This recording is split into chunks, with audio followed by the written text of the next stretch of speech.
할렐루야. 아멘. 오늘 거룩하고 복된 주일 아침에 예배하기를 기뻐하며 하나님 전에 나오신 사랑하는 여러분 모두에게 하나님의 은혜와 평강이 충만하게 임하시기를 주님의 이름으로 축원합니다. 아멘. 아멘. 저는 오늘 사도행전 9장 1절로 9절 말씀을 통해서 담의 세계에서 만난 하나님, 이런 제목으로 말씀을 선포할 때 하나님의 크신 은혜가 있기를 바랍니다. 아멘. 제목을 다시 한번 따라가겠습니다. 담의 세계에서 만난 하나님, 담의 세계에서 만난 하나님. 담의 세계에서 만난 하나님. 담의 세계에서 만난 하나님. 한신대학에 정태기 박사님이 계신데 그분이 쓰신 책이 내면 세계의 치유, 이런 책이 있습니다. 거기에 이런 내용이 들어있어요. 일본의 저명한 교육자고 사회 사업가인 도모다키 사모지라는 분이 있는데 그는 한때 사형수였어요. 그런 사형수가 우리 주님을 만나고 영접한 곳이 어디냐면 북해도 땅에 있는 탄광촌에서였어요. 탄광촌에서 우리 주님을 만나고 영접했어요. 그 당시에 혹독한 환경에 그 북해도 탄광으로 일하러 가는 사람들이 없었어요. 그런데 일본에서는요, 사형수들에게 그곳 탄광에서 일을 하도록 했어요. 우리나라에 한때 이 모 대통령에 의해서 삼청교육대가 운영이 됐고요. 거기에 못된 사람들 다 잡아다가 거기서 뭐 했어요? 길을 닦고 도로 만들고 그런 일을 했어요. 그것처럼 일본에서 사형수들을 잡아다가 탄광촌에서 석탄을 캐는 탄광 일을 시켰단 말이죠. 그곳에서 일하기만 하면은 이 사형을 감면시켜 주겠다고, 그래서 그 일을 시킨 거예요. 그렇게 수천 명의 사형수들이 북해도 탄광에서 일을 하고 있는데 사형수 사모지가요, 그곳에서도 지도자들이 통제할 수 없는 악질 중에 악질로 통했어요. 혼자 생각해 봤어요. 그 악질이라는 내용이 어느 정도일까? 탄광촌에서 악질.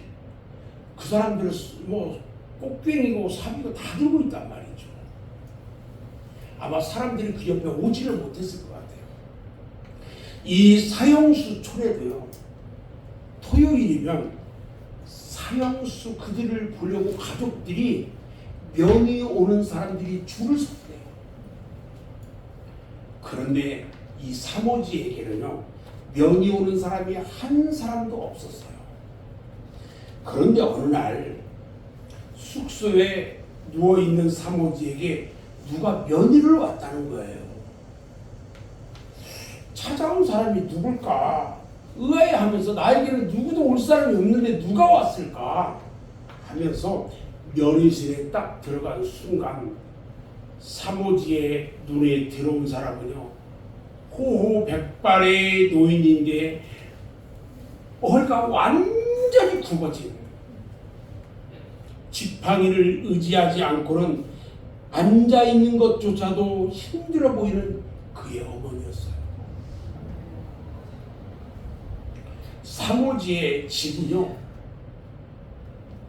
북해도에서 3천리가 떨어져 있는 일본 최아래 남단, 아주 조그만 섬이었어요. 그러니까 일본 남단에서 북해도까지 완전히 가지치로 올라간 거예요. 그곳에요, 혈육이라고는 팔순 노력의 어머니 한 분뿐이었어요. 마땅한 교통편도 없는 때이기 때문에 그렇게 늙으신 어머니가 아들이라고 자신을 보기 위해서 그곳까지 오리라고는 꿈에도 생각지 못했어요.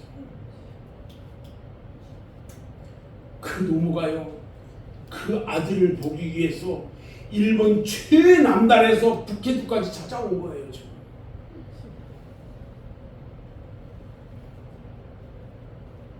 악질 사형수 사모지가요. 호호백발 허리는 꼬부라서 지팡이에 의지해 있는 그 어머니에게 뭐 달라고 여기까지 찾아왔느냐고 어머니께 윽박지르고요. 막 고함을 치는 거예요. 면회실에서. 그리고 늙으신 어머니를 구박합니다.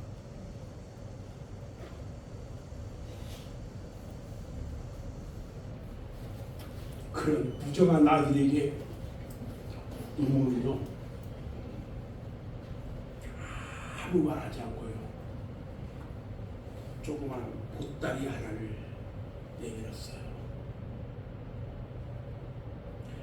그리고는 아들에게 말합니다. 그래, 내가 돌아갈게. 그런데 이것은 받으렴.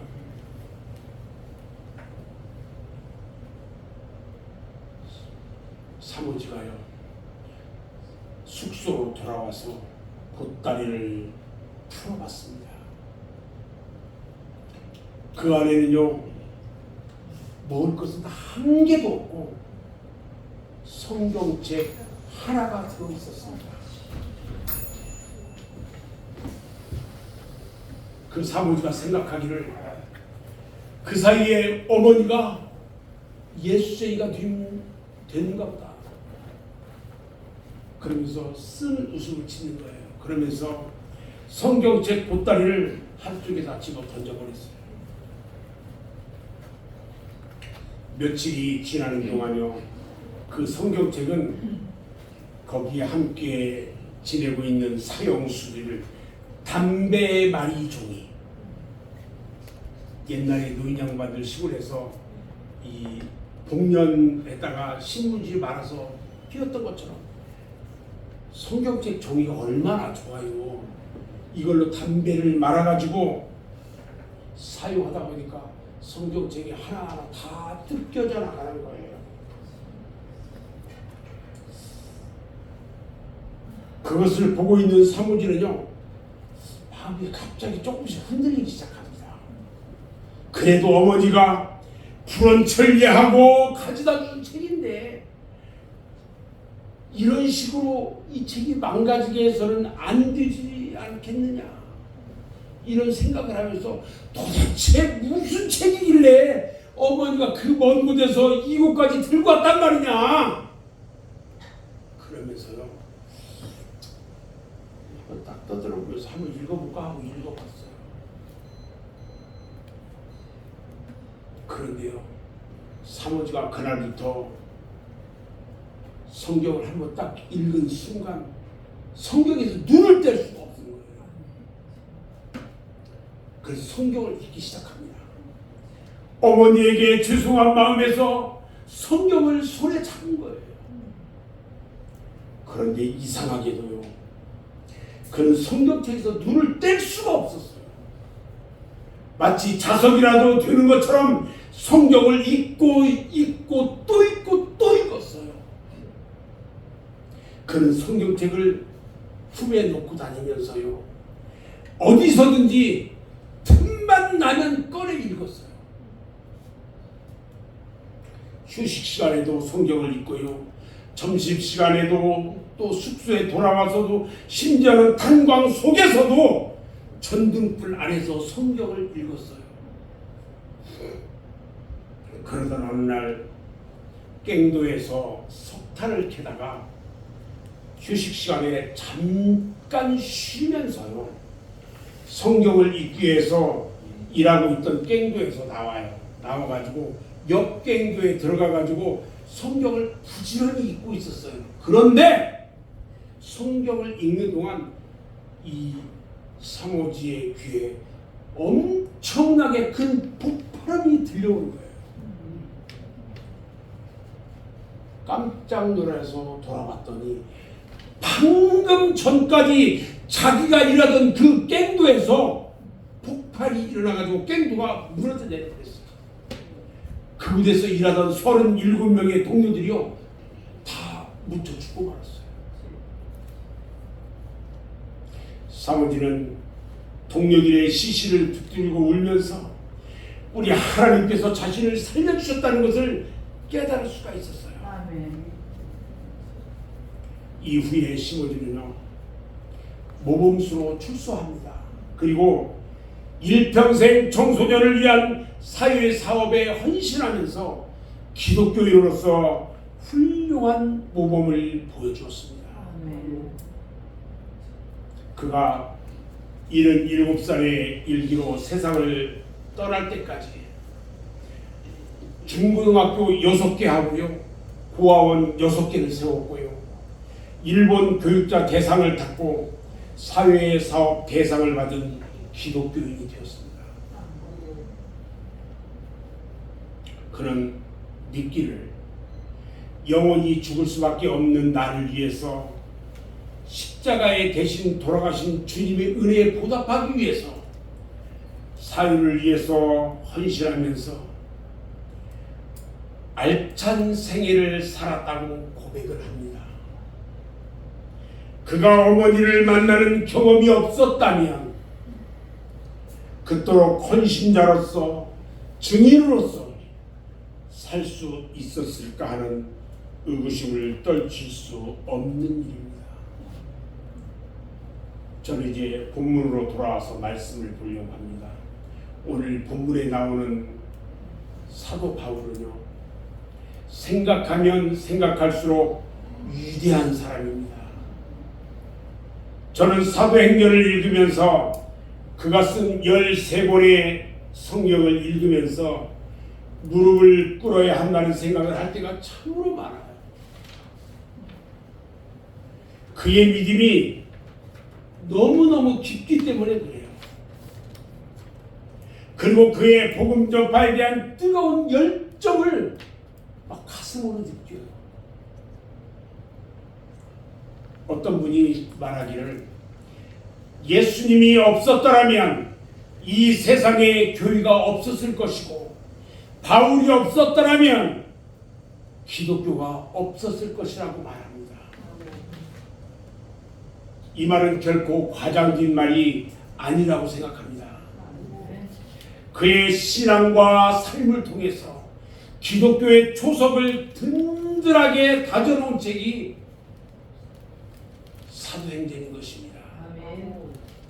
3세기에 기록된 바울과 데클라의 행적이라는 책에 보면은요, 바울의 모습을 어떻게 적었냐면, 바울은 키가 작고 두 눈썹이 거의 맞붙었고 코는 매부리 코인데 은혜가 충만했다, 이렇게 기록되어 있어요. 그의 유물은 볼품이 없었대요. 제가 이것을 보면서 어떤 생각이 들었을까요? 나는 바울보다 좀 낫게 생겼는가 보다, 이렇게 생각합니다. 제가 그가 고백한 대로 글은 대단히 훌륭한데 말을 하는 것은 시원찮았대요. 그가 오랫동안 자기의 지병 때문에 괴로움을 당했어요. 그런데 복음을 전하다가 많은 고생도 했어요. 그리고 죽을 고비도 여러 차례 넘겼어요. 바울이 30살이 되었을 때예요. 다메섹 체험을 한 후에 주님의 복음을 위해서 40년간 충성을 다 바쳐 이르다가요, 70세가 되어서 로마에서 순교합니다. 저는 오늘 이 시간에요, 그의 일생 가운데서 가장 극적인 장면, 그 극적인 장면이라고 할 수 있는 다메섹 사건을 여러분들과 함께 생각하면서 은혜를 나누려고 합니다. 아멘. 사도 바울처럼요, 다메섹에서 하나님을 만나는 체험들이 있기를 주님의 이름으로 축원합니다. 아멘. 오늘 첫 번째요, 보면은 땅에 엎드러져야 우리가 체험할 수 있습니다. 오늘 본문 4절 말씀을 보니까요, 땅에 엎드러져 들음에 소리 있어 이르시되 사울아 사울아 네가 어찌하여 나를 핍박하느냐 이렇게 말합니다. 바울 사도는요 다메섹 도상에서 넘어집니다. 그리고 하나님을 만나는 과정을 보여준 사건이 오늘 본문의 말씀이에요.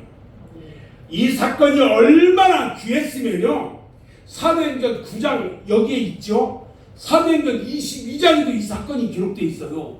그리고 사도행전 26장에도 이 내용이 또 기록됐단 말이에요. 세 번이나 거듭거듭 다메섹 사건을 기록하고 고백하고 있는 것을 볼 수가 있어요. 어떻게 보면요 부끄러운 이야기인 것처럼 보이기도 하는데 바울이 새로 태어난 사건이고 그 회심의 사건을 반복적으로 말씀해 준 것은 그의 일생 가운데 다메섹에서 하나님을 만나고 경험하는 일은요 얼마나 중요한지 그가 깨닫고 있었기 때문이라는 것입니다. 아멘. 봐요. 바울은요 그가 어렸을 때부터 유대교의 열렬한 신봉자였어요. 그가 12살 됐을 때에 그 당시에 가말리엘의 문화생이 돼가지고 율법을 배웠는데요. 그 가말리엘 문화생은요 그 당시 최고의 학문을 가진 그곳에서 문화생이었어요. 거기서 율법을 배운 자예요. 그래서 율법은 유대적 신앙을 가지고 있기 때문에 바울의 신앙과 다른 예수님과 그리스도인들에 대한 미움, 증오심을 가지고 대적하고 있었어요. 그리고 그가요 스데반을 죽이는 데도 앞장섰던 사람이에요. 그러다가 예루살렘에서 그리스도인들을 핍박하다가 그것도 부족해가지고요 다메섹에까지 가가지고 예수 믿는 사람들을 다 잡아다가 감옥에 쳐넣으려고 원정 가고 있던 중이에요. 지금 원정까지 가서 잡아다 넣으려고 지독한 사람이에요. 그가 예수 믿는 사람들을 체포해가지고 예루살렘으로 끌어오기 위해서 가고 있어요. 오늘 본문 1절 말씀을 보면요 사울이 주의 제자들에 대해서 여전히 위협과 살기가 등등하다고 말합니다. 그가요 자신만만한 거예요. 살기 등등한 모습이요 이집트 바로와 공중에서 호화롭게 살 때 거기에서 훌륭한 교육을 받았던 사람이 누가 있어요? 모세. 그 모세의 자신감과 똑같았다고 그랬어요. 하나님께서요 바울이나 모세가 이처럼 자신만만할 때에 들어서 사용하지 않았다는 거예요. 우리 하나님은 자신만만하게 살아가는 사람들을 사용하지 않아요. 먼저 꼬꾸라지고 넘어뜨려 버렸어요. 그리고 엎어진 다음에 사용하시는 하나님이셨어요. 아멘. 제가요 20살 때 우리 하나님을 만났어요. 수요 예배 드리고 저녁에 구천동 길 그 뚝방을 걸어가는데 우리 주님이 십자가에 달려 계신 그 모습으로 나타나셨어요. 깜짝 놀라고 우리 주님 십자가에서 내려오시라고 그랬어요. 그랬더니 내려올 수가 없대요. 왜 그러냐니까 내가 너를 너무너무 사랑해서 내려올 수가 없다. 그 다음날 아침에 꽉 찬 통근버스 안에서 주님을 어제 밤에 만난 그 주님을 전했어요. 아멘. 그 통근버스에 꽉 찬 죽은 자들이요 말 한마디를 안 해요. 그 이야기를 다 들어요. 제가 오랜 시간 동안 직장 생활하면서 사업하다가 다 망해버리고요 아무것도 없을 때 그때 만난 주님을 기억합니다. 왜냐하면 제가 20살에 주의 종이 되겠다고 서원했거든요. 우리 주님께서요 다 망한 상태에서 제가 그랬어요. 주님 100만 원만 남겨달라고 감사하겠다고 했어요. 그러면서 다시 공부 시작합니다. 그리고 지금 주님 앞에 그냥 말씀 들고 그냥 순종하는 거예요. 저는. 그런데요 모세를 보면 동족과 싸우면서 아주 성격 급하거든요. 근데 동족과 싸우던 이집트 사람을요 죽여버려요. 모세가 이집트 사람 아니잖아요. 히브리 사람이에요. 자기가 사람을 죽인 사건이 드러날까봐 어디로 도망가요? 미디안 광야로 도망가가지고 기진맥진할 때까지 엎어지는 과정을 거치게 됩니다. 그런 다음에 하나님께서요 그를 들어 쓰시는데 그 동족 60만 대군을 이끌고 출애굽하는 지도자로 등용하셨어요. 모세의 생애 가운데 미디안 광야는요 넘어지고 자빠지는 과정임을 우리에게 보여주고 있어요. 엎어졌다고 하는 이야기는 여러 가지로 생각할 수 있는데 엎어졌다는 말은 교만해가지고 겸손의 자리까지 내려가는 상태를 의미하기도 하지만 인간은 할 수 없고 하나님만이 하신다는 것을 보여준 것을 의미하기도 해요. 인간의 정과 육을요 십자가에 못 박는 행동으로도 볼 수 있어요. 이번에 바울을 살펴보면요 하나님께서요 가말리알 문화의 그 훌륭한 교육을 받은 그가 자신만만하고 유대교에 열심히 했던 그가 그를 다메섹에서요 완전히 거꾸로 때려버리고 무너뜨려 버렸어요. 다메섹 길을 가는데 하늘로부터 갑자기 막 강한 빛이 막 비친 거야. 오늘 3절 6절 말씀을 보니까요 그가 땅에 엎드려졌는데 사울아 사울아 네가 어찌하여 나를 박해하느냐 이 소리가 들려요. 누구에게만 들렸을까요? 사울에게만 들렸어요. 그래서 그가 주여 누구십니까? 하고 물으니까 나는 네가 박해하는 예수라. 너는 일어나 시내로 들어가라. 네가 행할 것을 너에게 가르쳐주는 자 이럴 자가 있느니라 그랬어요. 바울이요 넘어져 버렸어요. 일어나면서 눈을 떴어요. 눈을 떴는데 아무것도 보이지 않아요.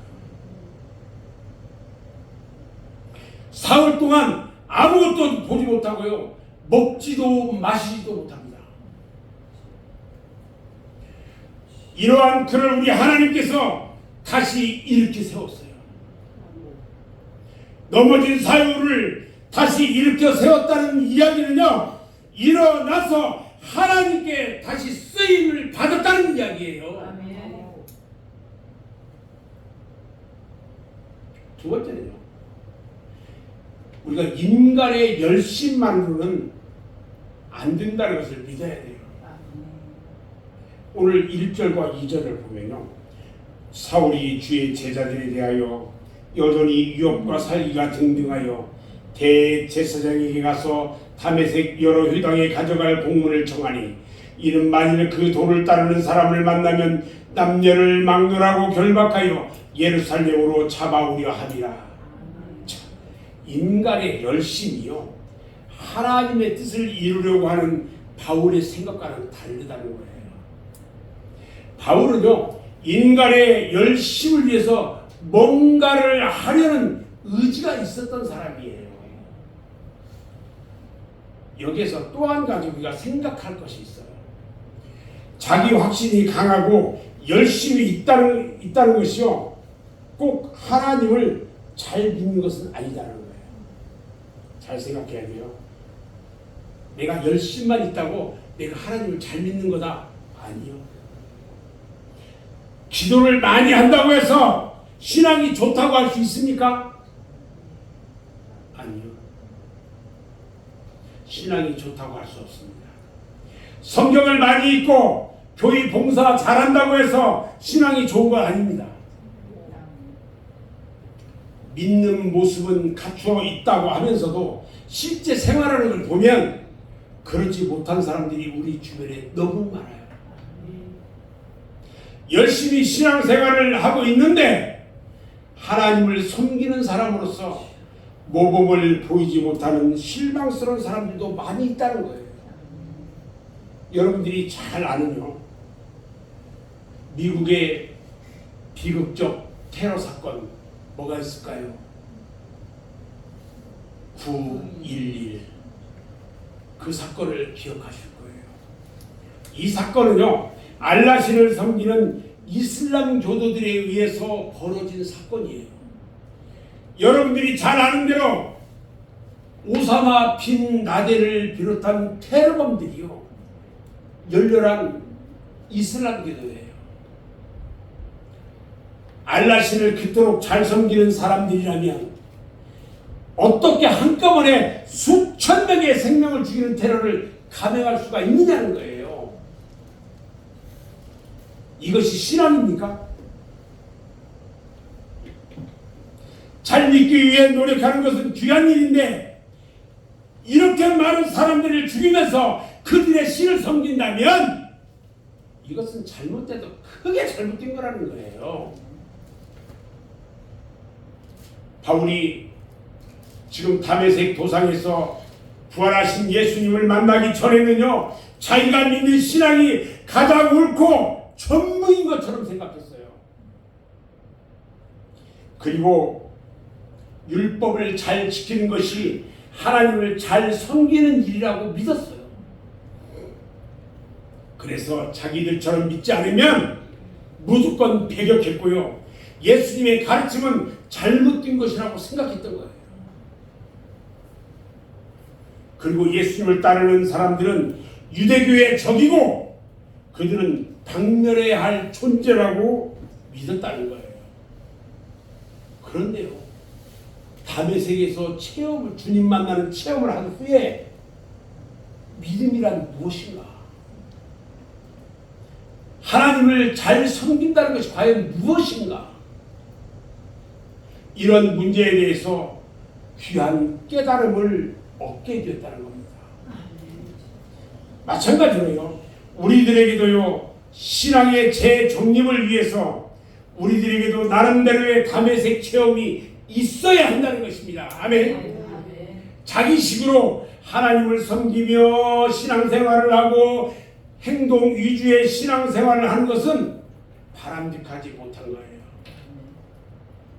행동이 없는 사람을 하나님께서 필요가 없는 사람으로 생각하고 정죄하고 심판하는 태도는 바람직하지 않아요. 이것은요, 인본주의적인 신앙이라고 할 수 있어요. 잘 알아야 돼요. 이런 우리들 자신들에게 바울과 같은 놀라운 가치관의 변화가 일어나야 한다는 겁니다. 율법주의자들은요, 율법을 지켜야 한다고만 생각했어요. 그런데 자신들은 율법을 지킨다고 하면서도요, 다 지키지를 못해요. 지키지 못한 것에 대해서 아픈 마음을 가져야 하는데 그들은 그렇게 생각하지 않아요. 그들은 어떻게 생각하느냐? 나 자신을 지켰는데 너들은 왜 안 지켜? 나는 지켰는데 너는 왜 안 지켜? 나는 지켰는데 왜 너는 안 지켜? 이런 거예요. 율법주의자들의 그 행동은요, 사람들을 정죄하고 심판하는 자들이에요.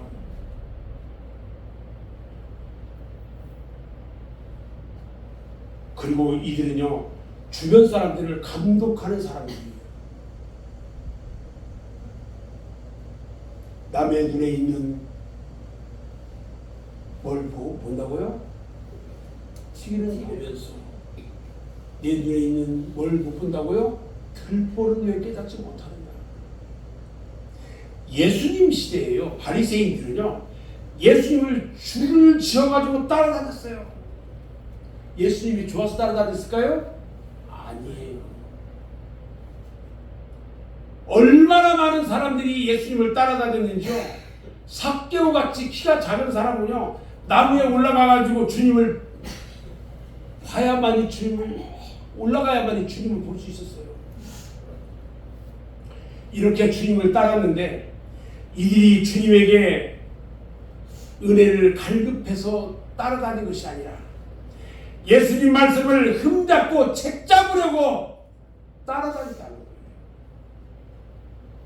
다시 말하면요, 예수님이 무슨 말을 하는지 지가 감독자가 되려고 했던 거예요.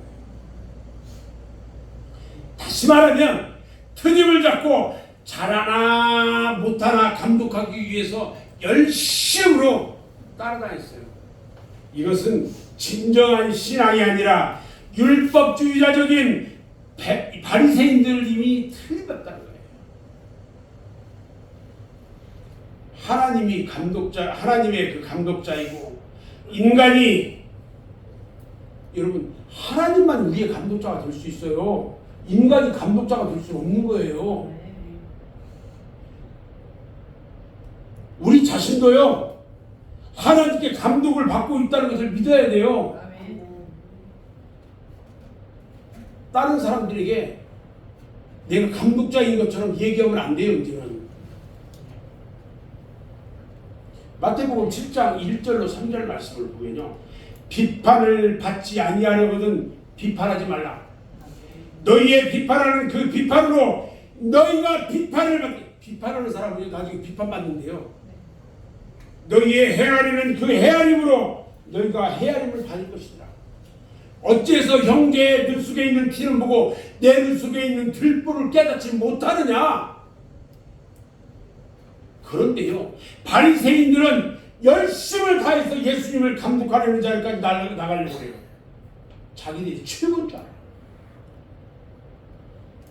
열심히 한다고 해서 진정으로 좋은 신앙이 아닙니다. 인간 중심의 열심은요, 자신도 망하고요, 다른 사람도 망하게 하는 거예요. 우리는 정말 우리 주님의 이 말씀들을 보면서 깨달아야 돼요.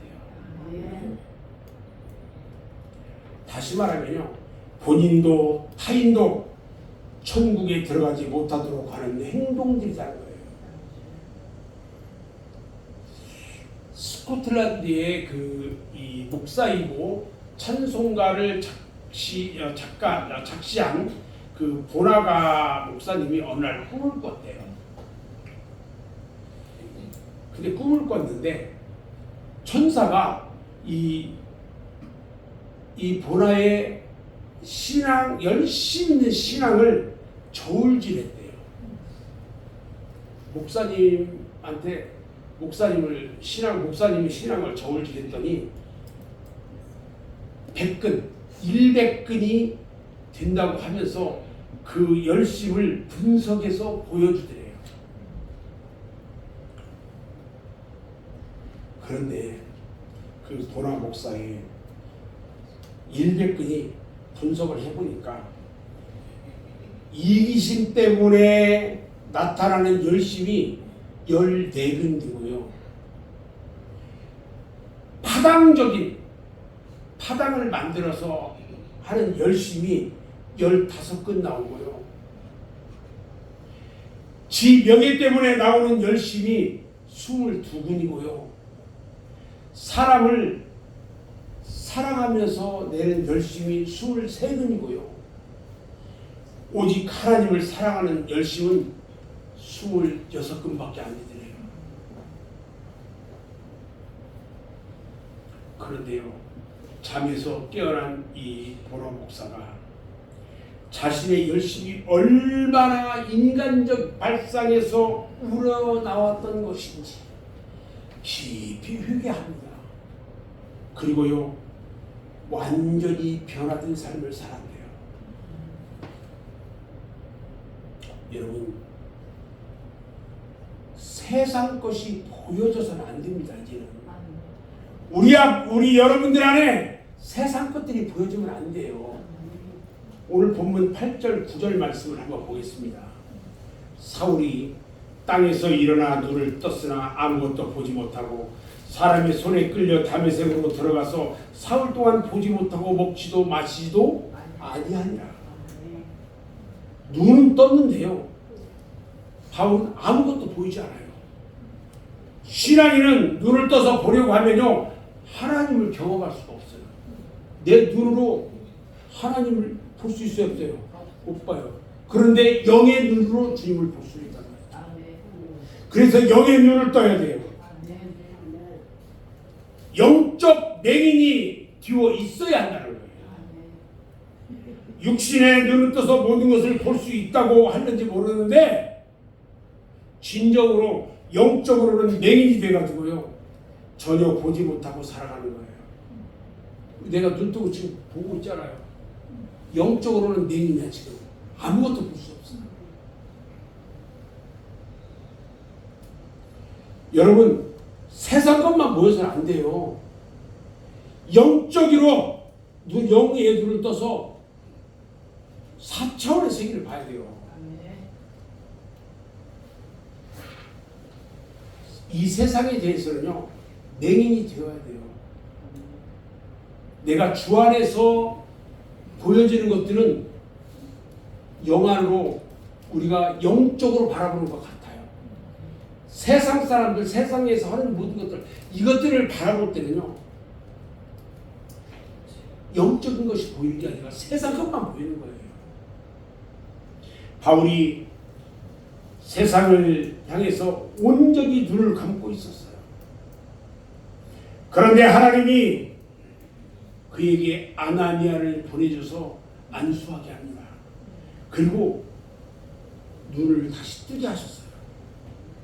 요한복음 9장 39절을 보면요, 예수께서 가라사대 내가 심판하러 이 세상에 왔으니 보지 못하는 자들을 보게 하고 보는 자들은 소경이 되게 하려 함이라, 이렇게 말씀하셨어요. 보지 못하는 자들은 보게 하고 보는 자들은 보지 못하게 하려고. 영안이 열려지는 은혜는 인간에 의해서가 아니라 주님에 의해서 되어진다는 것을 믿어야 합니다. 아멘. 아멘. 인간이 육신의 눈을 뜨고 살아가는 것은요, 모두가 죄악이라는 것을 믿어야 돼요. 이 세상은요, 거짓되고 헛되고 사단이 지배하는 그런 나라예요. 사단은요, 거짓의 악이에요. 그래서 거짓으로 인간을 지배하고 있단 말이에요. 우리가 눈을 뜨고 살아간다는 것은요, 진정으로 주인으로서 생을 살아가는 것입니다. 그래서 우리의 눈이 영적으로 열리고 하나님을 바라보고 삶을 살아가는 사람은 헛되지 않고 진정으로 바로 살아가는 사람들이라는 것을 믿어야 한다는 겁니다. 진정한 맹인은요, 세상 것이 보이지 말아야 합니다. 세상을 잘 본다면 진정으로 영적인 것을 볼 수 없는 거예요. 여러분, 돈이 보이지 않아야 돼요. 세상의 권세, 이성적인 거, 부자들, 명예, 학문, 이런 거 보이지 않아야 돼요. 변화산에서 살아가는 제자들을 말합니다. 나와 세상은 관계없고 오직 주님만 보여야 한다라고 말합니다. 세상 것이 보이면요, 하나님을 체험할 수가 없어요. 주님이 보이는 자만이 진정한 하나님을 경험할 수 있다는 것을 여러분 믿기 바랍니다. 석유 회사 하면은 여러분들 생각나는 사람이 있을 거예요. 세계적인 거부가 되었던 미국의 록펠러입니다. 그는 처음부터요, 부와 명성을 가지고 살았던 사람이 아니었어요.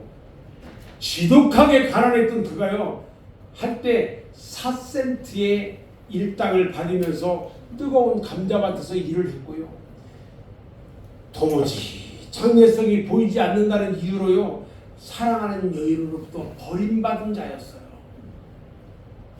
그런데 그가 그 후에 세계 제1의 부자가 됐고요. 교회와 학교와 병원과 양로원과 고아원 등 가장 많은 자선을 베푼 사람이 되었어요. 어떻게 그랬을까? 그는요 늘 주일 성수를 했어요.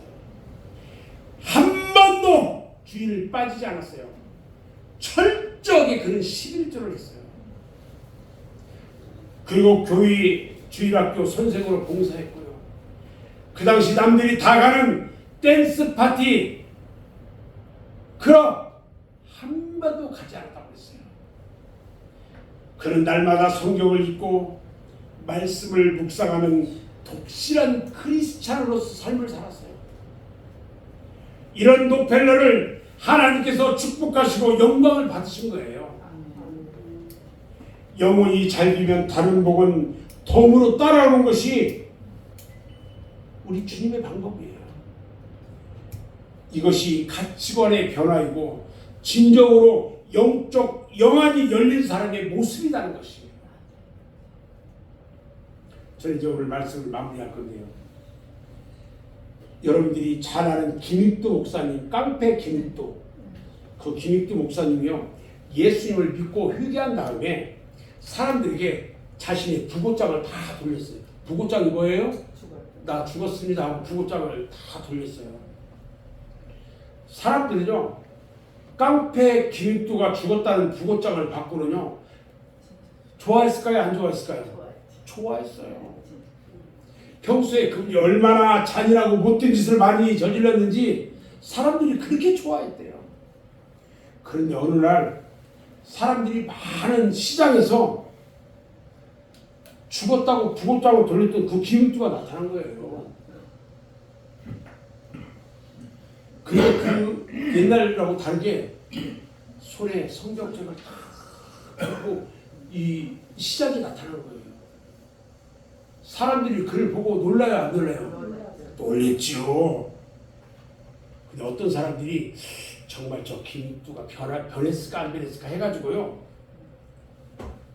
큰 통에다 물을 받아가지고 무슨 물일까요? 뜬물. 뜬물을 그 당시에 누구 먹였어요? 돼지 먹이는 뜬물을 탁 담아가지고요. 지나가는 김익두 목사에게 확 뒤집어 씌워버렸어요.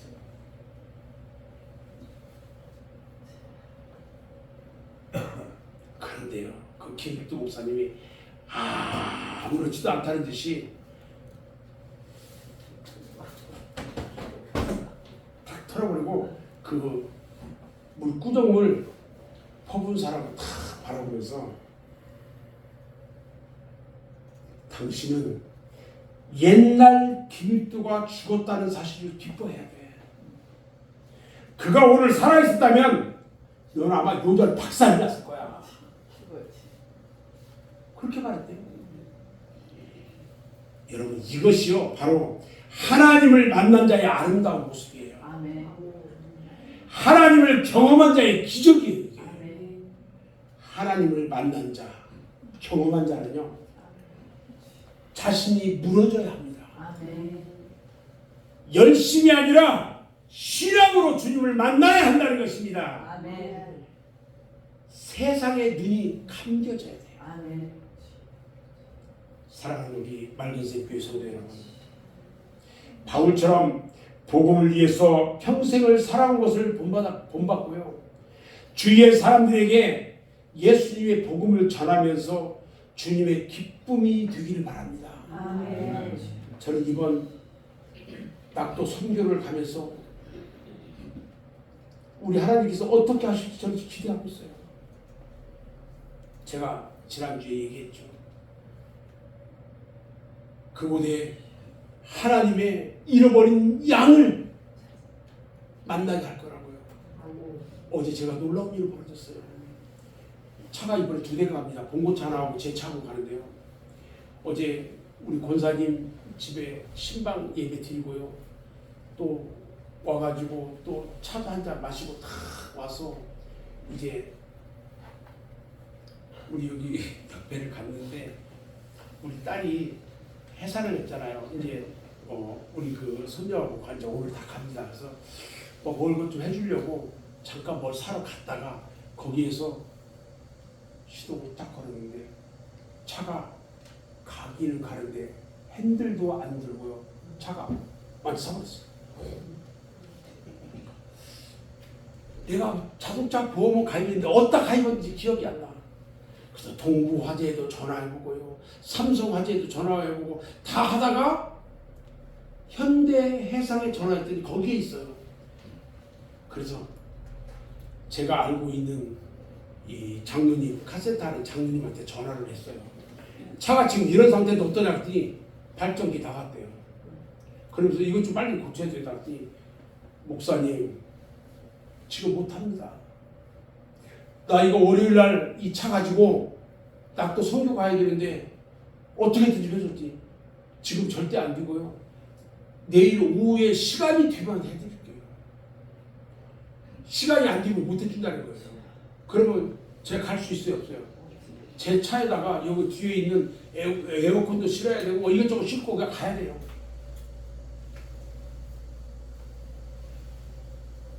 일단 네카차 불러가지고 차 갖다 놨어요. 그 네카차가 와서 딱 보더니 이것은 발전기가 나온 게 아니라 벨트가 끊어진 것 같다는 얘기예요. 일단 그래서 가져갔어요. 갔더니요 펜벨트가 끊어졌어요. 그래서 혹시 펜벨트가 끊어질 때는 특별한 이유가 있어야 된대요. 원인이 있대요. 그래서 원인 조사해.